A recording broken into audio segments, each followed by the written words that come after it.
फिर बोलना पड़ेगा। हाँ हाँ। हाय तो दोस्तों। हाय दोस्तों, आप लोग कैसे हैं? और प्रणाम, नमस्ते। आप लोग हमारे चैनल पर ज़रूर आइएगा।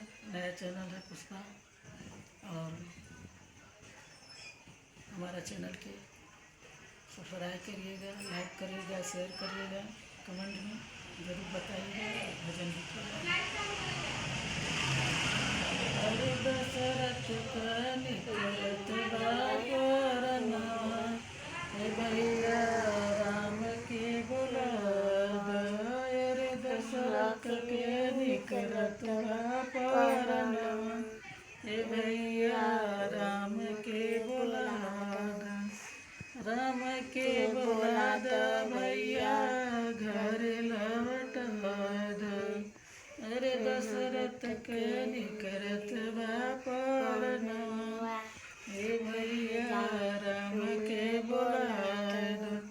अरे के कही कर नवा भैल बनवा, हे भैया राम के बुलाद।